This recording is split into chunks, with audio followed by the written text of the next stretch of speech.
Welcome to Wayne's Old Time Radio Page channel. I'm Wayne, your host. These programs are brought to you by support of our listeners. You can give your support at Patreon or PayPal, either one. There's clickable links in the description below. Thanks for your support and enjoy the shows.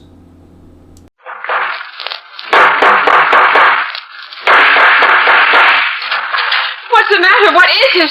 Another case for Nick Carter, master detective.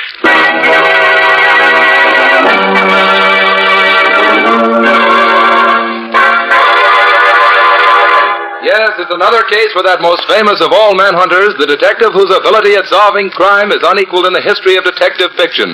Nick Carter, master detective. Tonight's curious adventure... An angle on murder. For Nick Carter and the mystery of the mutilated foot.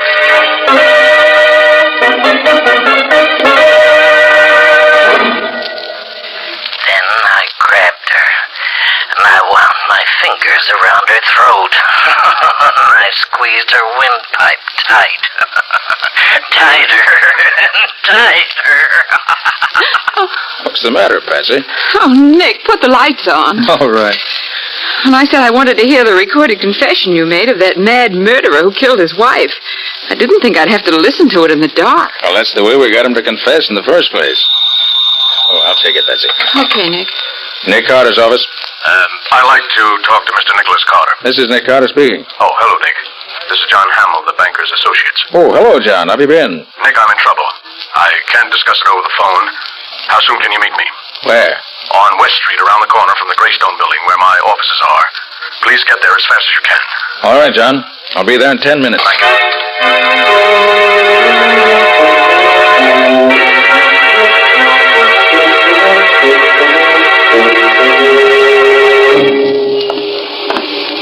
Now, Scubby, you understand exactly what you're to do? Yeah, Nick. Okay. I'll see you later. I've got a date in this corner. Okay, Nick. I'll be seeing you. Hey, look at that car coming up the street, would you? Hey, Nick, watch out! That car is headed right at you! Jump, Nick! Oh, did he hit you, Nick? Are you all right? Yeah, I'm all right. Oh, gee, that was close. It almost seemed like whoever was driving that car did that on purpose. Wouldn't be at all surprised, Scubby. I think somebody is interested in preventing me from keeping my appointment. Hey, look, maybe I better stay with you, Nick. No, I've got something else for you to do, Scubby. I got the number in that car. Hop down to the license bureau and find out who it belongs to. Then wait for me at the office.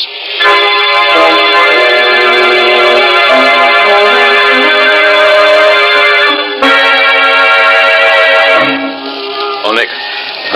Sorry I'm so late. Oh, hello, John. I've been on this corner waiting for you for 20 minutes. Where have you been? Trying to get here without anyone seeing me. Well, why all the mystery? What's up? Wait a minute, Nick. Here, get back in this doorway, quick. Don't let him see us. Well, who was that? Somebody trailing you? I don't know. I never saw him before. Well, then why'd you want to dodge him? You haven't done anything wrong, have you? No, Nick. Absolutely nothing. Now listen, I don't want the police in on this just yet, if I can help it. A banking firm like mine can't stand any unnecessary notoriety. Well, yes, I know, John, but what's this all about? Well, let me explain. I wanted to tell you out here where I can be sure no one will hear us. You see, Nick, several days ago I discovered there's a serious shortage on our books. Somebody has been taking money from the accounts, and I'm almost sure I know who it is. I've called a meeting of my 4 partners. They're upstairs in my office waiting for me right now to have a showdown before the stockholders find out. That's why I ask you to come over here, Nick. You may have to make an arrest tonight. Well, you don't want a detective, John. You want a cop. No, you're wrong, Nick. I want you. Please come along. Well, perhaps you better wait down the lobby while I go up and see if everything's all right. That is safe for you to come on. No, Nick. There's no need for that. All right. I want to be in on the showdown. Come on. Anything you say. And if you really feel that something dangerous is in the wind, I think I should go up there first and look around. Then if everything's okay, let you know. No. I want to go up now and get it over with. Well, you insist. I do, Nick. Oh, I know it's pretty late, but I waited purposely till the offices were closed to avoid any publicity. This whole business requires the greatest secrecy.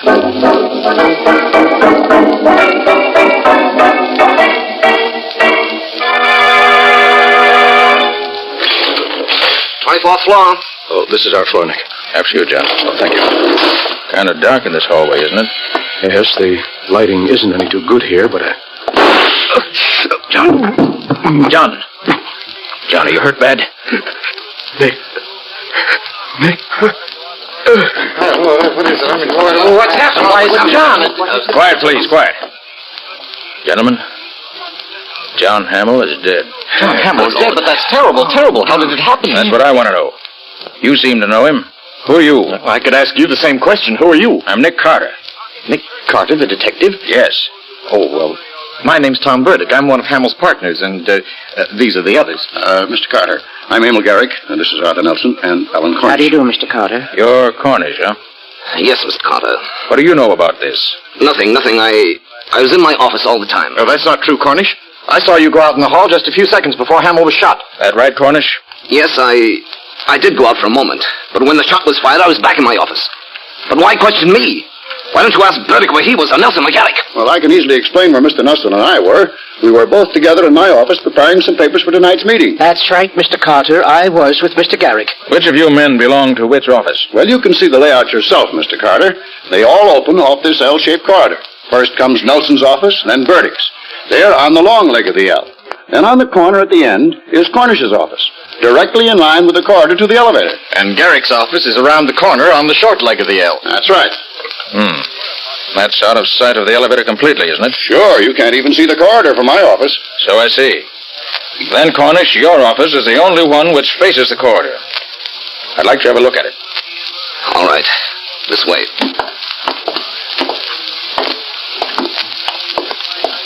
This is my office, Mr. Carter. Peculiar order here.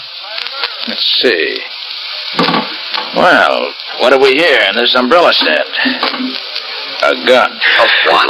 Goodness And sake. it's been fired very recently. I should say, gentlemen, this was the murder weapon. That's Mr. Cornish's umbrella stand. What do you know about this, Cornish? I don't know anything about it. Well, that gun belongs to Mr. Cornish. That's right, Mr. Carter. I've seen it in his desk many times. I recognize that fancy handle. Say, what are you fellows trying to do? Well, sure it's my gun, but I haven't seen it for 3 days. Someone stole it on my desk, Mr. Carter. Why didn't you report it to the police? Because I didn't carry a permit for it. I was afraid of getting in trouble. Cornish, I regret that appearances are against you. I'm afraid I'll have to turn you over to the police. You won't turn me over to the police. Well, what happened to the light? Cornish, turn him out. Turn those lights on, somebody. Be honest, Carter. There he goes, Carter. It's Cornish. He's escaping down the hall. Stop, Cornish. Stop or else...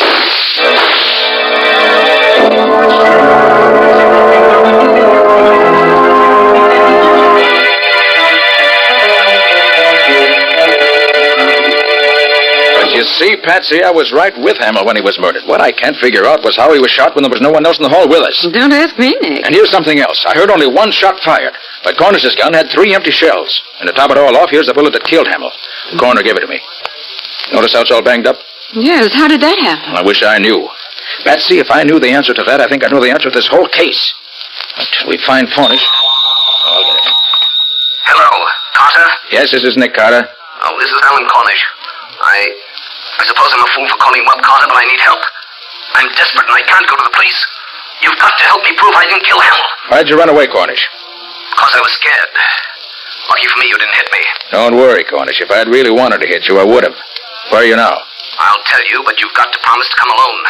If you don't... The only thing I'll promise you is that I won't do anything till after I've talked to you. Now, what's the address? 1813 Oak Street. Come right over. I'll be waiting for you. Okay, sit tight. I'll be there. You mean we'll be there? I'm sick of sitting around here. I'm going with you.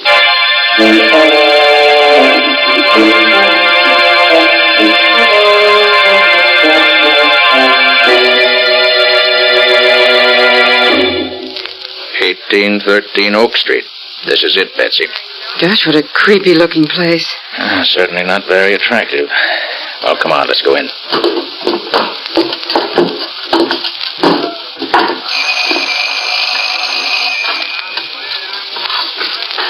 Maybe he's not here. Said he'd be here. Wonder if... Well, the door's open. Should we go in? We can't keep our date with Cornish if we don't. Gosh, it's dark in here. Nick, do you suppose it could be a trap? You never can be quite sure, Patsy. Here's the door. Stand behind me. Can you see anything in there, Nick? Wait till I get my flashlight. No. Looks deserted. Oh, come on, let's try another room.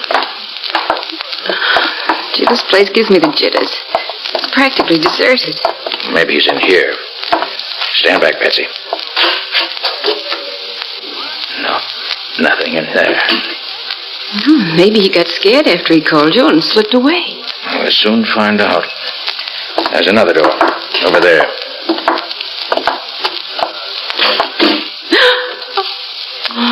Look, Nick. Is that... Yes. He's hanged himself.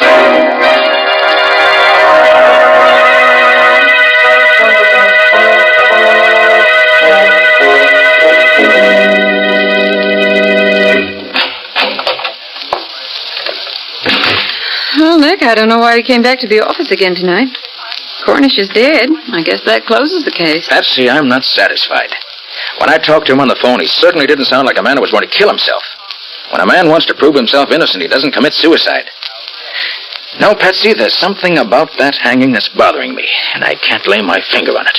You probably figured that was the best way out. To kick over the chair and end it all. Patsy, remind me to give you a raise. And what did I do? I've got it. Look, Patsy, Cornish was a short man. Well, so what? Patsy, Cornish couldn't have hanged himself. Well, why not? Don't you remember, Patsy? The only furniture in that room was a bed. And Cornish was so short he never could reach that noose from the bed where it was. Of course, Nick. The bed was on the other side of the room. Patsy, Cornish was murdered, which eliminates him as a suspect. Probably he was killed by the same man who killed Hammel. Oh, but who, Nick? Who? Wish I knew. Hiya, Nick. Hiya, Patsy. Oh, it isn't the missing link. Scubby, did you find out anything about that car that nearly ran me down this afternoon? Oh, you bet, Nick. Good. But what a time I've been having. Wait till you hear what I have to tell you. Well? I had to get the license commissioner out of bed to get it, but, oh, boy, it was worth it. Hey, do you know who that car belongs to? Tom Burdick, Hammel's partner. Good boy, Scubby. Did you get his address, too? Yeah, some deserted neck of the woods out in Long Island. I've got the address here somewhere. Fine. Come on, Scubby. You and I are going to pay him a visit.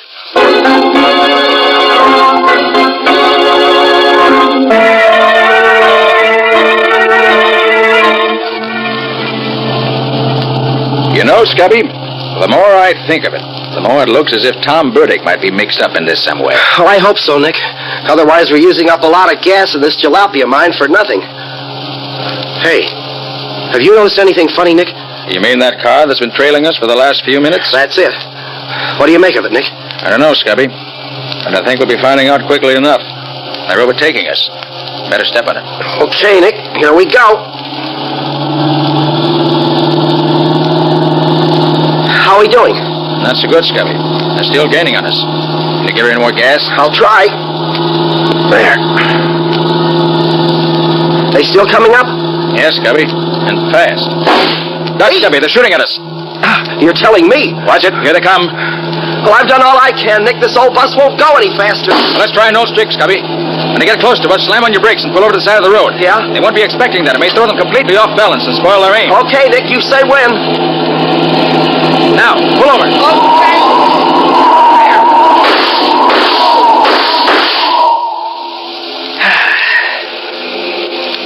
Oh, boy. That was a close one. Are you all right, Nick? Yeah.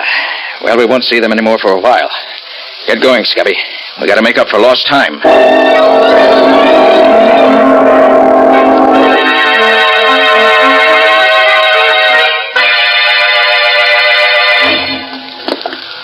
Well, Nick, I've got to hand it to you. You have the darndest way of getting into a cellar. Well, we had to get into Burdick's house somehow. This cellar with its trick entrance from the garage looked like the safest way. Especially with those two vicious-looking dogs posted at both the front and back doors to the house. Well, they sure were big ones, too. I'd hate to meet one of them.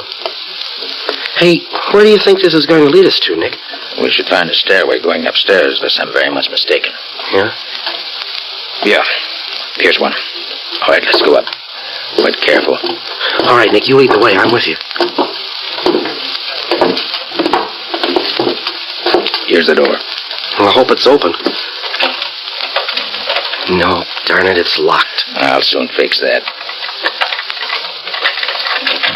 There. All right, Scubby, come on. No, wait. Someone's coming into the room, Scubby. Get back. We can hear through the crack of the door. I'll leave it open in a little. Well, Mrs. Burdick, I'm certainly glad you called me up. I'm only too happy to be here at a time like this. After all, we're practically neighbors, aren't we? Oh, I just had to talk to someone, Mr. Garrick. I'm so worried about Tom and those horrible things that have been happening at the office. What do you make of all this? Well, I wouldn't worry about it too much, Mrs. Burdick. I'm sure Tom can take care of himself, if he has to. What do you mean, Mr. Garrick? Nothing. But he has been acting rather strangely lately. Well, that's just it. I'm so worried. I haven't seen or heard from him all day. He's never been so late coming home from the office. Why, it's after 11. Oh, there's really nothing to worry about, Mrs. Burdick, even in a case like this. Of course, it looks very peculiar for Tom to be missing his way, especially at this particular time. Mr. Garrick, you don't think Tom had anything to do with all this sort of... Well, Mrs. Burdick, I like Tom very much. I would hate to think that Tom had anything to do with this murder. Of course, Oh, Scubby, we don't seem to be learning much this way. Might as well go in and let him know we're here. Sure, Nick. Good evening, Mr. Garrick. Why, Mr. Carter, what are you doing here? I just came along with one of my assistants, Scubby Wilson, to talk to Mr. Burdick. We came in this way because we didn't want to disturb the dogs. Oh, really? Who are you? Oh, Mrs. Burdick, this is Mr. Nick Carter. He's in charge of investigating Hammel's death. Mr. Carter, the detective? Nothing's happened to Tom, has it? I don't believe so, Mrs. Burdick. I just want to ask him a few questions when he arrives. Well, maybe that's why Tom hasn't come home. Maybe he's afraid of... Maybe that's he now. Wait, I'll go look out the window to see if that's his car. Carter, I must warn you to be careful. Burdick's a dangerous man. Tom, Nick Carter's here. Please, Mrs. Burdick, come away from that window. Here to see you. You won't do him any good that way, Mrs. Burdick. Tom! Stop it, you hear me? Please. That's his car, Mr. Carter. Look, he's getting away. Come on, Scubby, let's get after him. Okay, I'll go with you, Carter. Hurry up. I want to know why he runs away when he hears my name.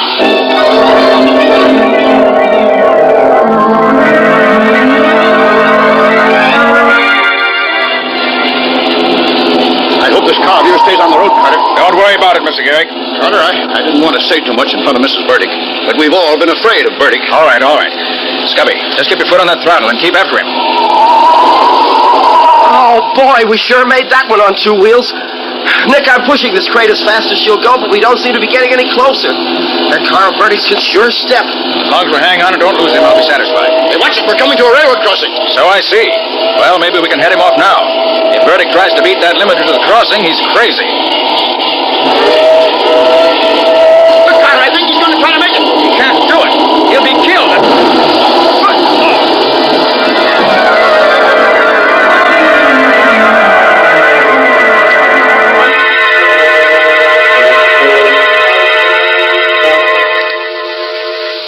Oh, Nick, that nurse that just came out of the operating room is signaling you. Oh, yes. She wants me to go into Burdick. You wait for me here, Scubby. Okay, Nick.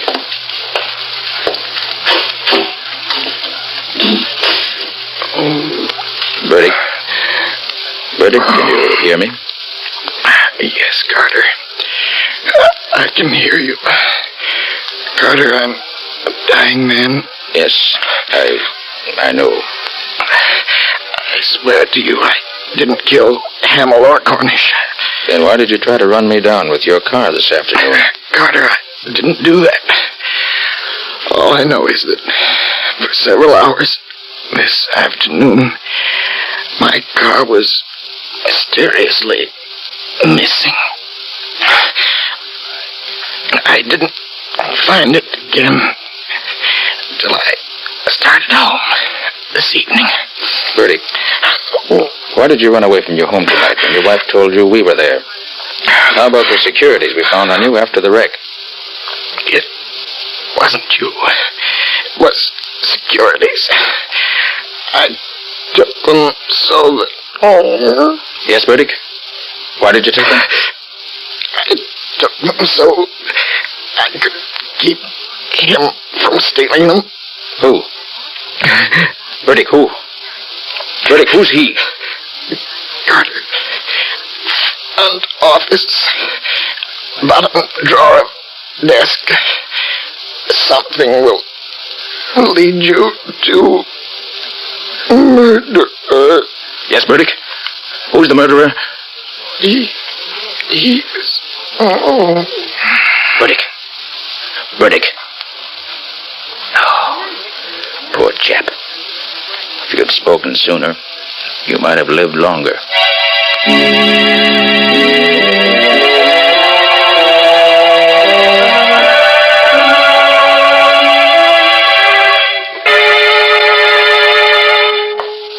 Nick!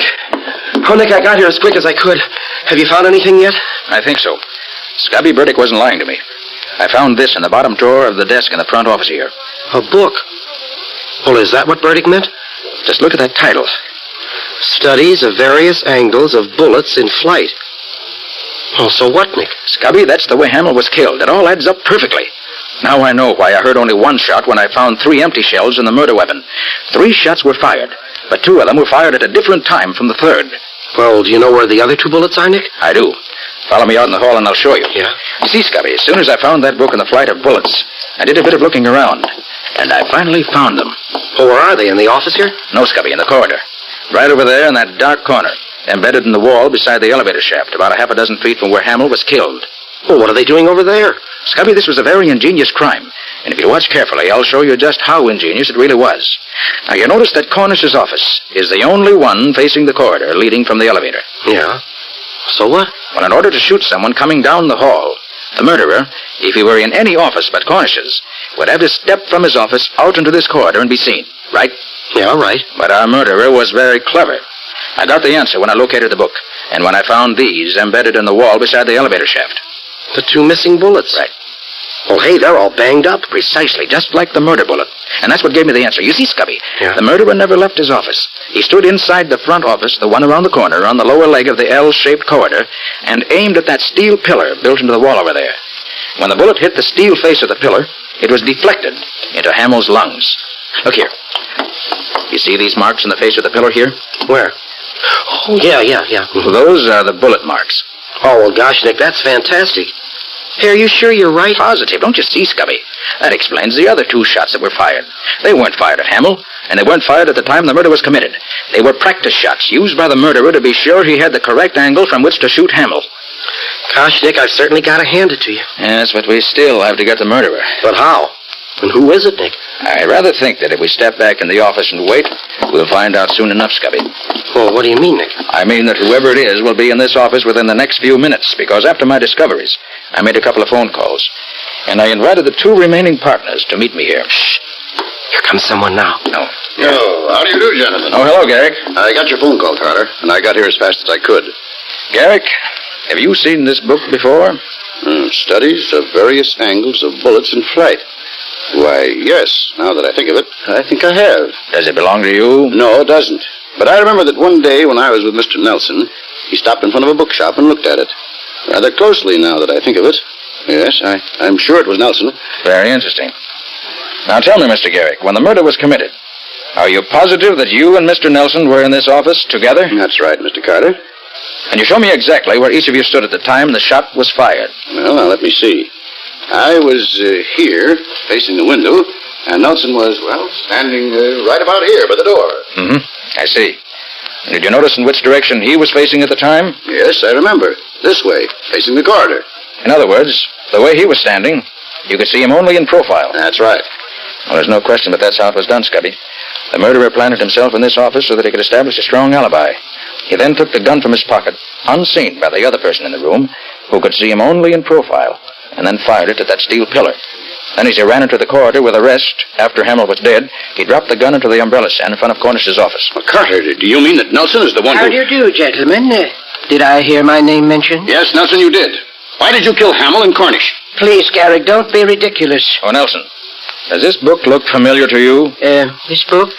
No, I can't say that it does. You sure you've never seen this book before? Now that you mention it, I may have glanced at it in a bookshop at one time or another, but then I look over a lot of books. I like to browse. I see. Nelson, see how you approve of this story of Hammel's murder. Yes? The killer knew of Cornish's criminal record, and he figured he could embezzle some of the firm's money and pin it on an innocent man. Then when he found out that Hammel was becoming suspicious and was having the accounts checked, he became panicky and afraid that it might not work out the way he had planned. So he decided to kill Hammel. Then when he happened to overhear Hammel's conversation with me over the telephone, he hurriedly borrowed Burdick's car without Burdick's knowledge and tried to get rid of me. That's an interesting way out, Mr. Carter. Have you also a theory as to who the killer is? I have. By the process of elimination, it has to be either you or Mr. Garrick or an unknown. And I've already proved that I didn't do it. It must have been an unknown then, Mr. Carter. I certainly didn't kill Hammel. I had nothing to do with the murder.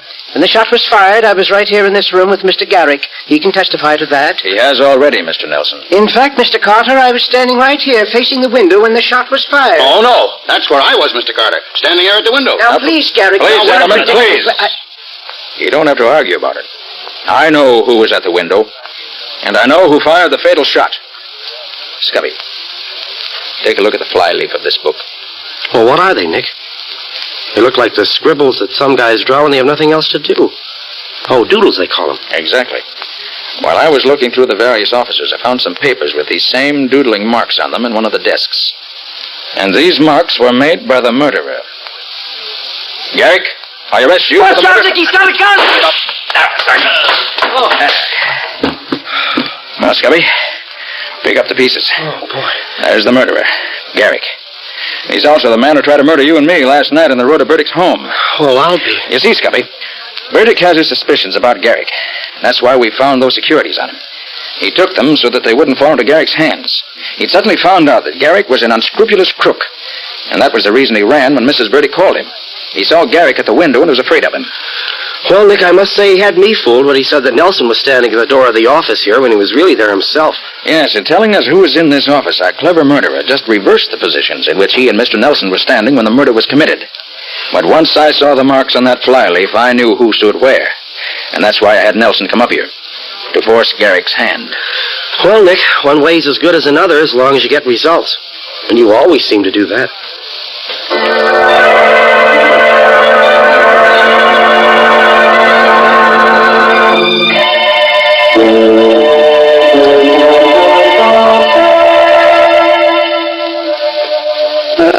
So you finally decided to come back, did you? Yes, Betsy, it's all over.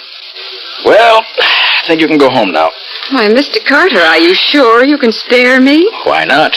You've been so busy on this case all night, Mr. Carter, you may not have noticed that it is now a new day. And a good secretary is always on the job the first thing in the morning. Shall I take a letter, Mr. Carter?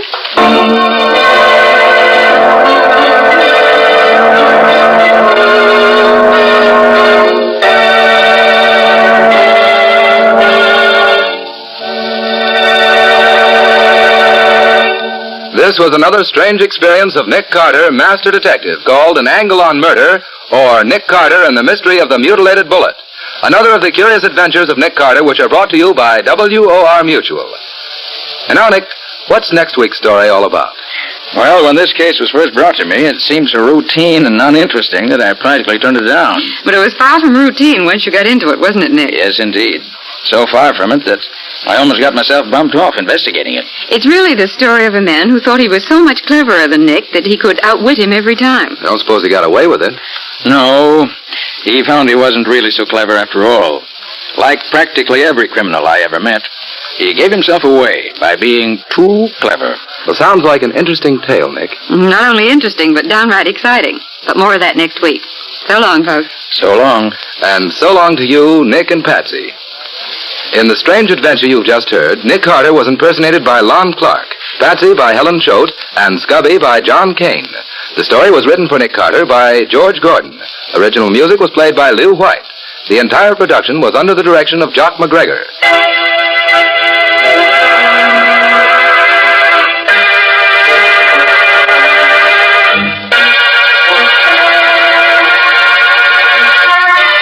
Next week, listen to another curious experience of Nick Carter entitled The Body on the Slab, or Nick Carter and the Mystery of the Missing Husband.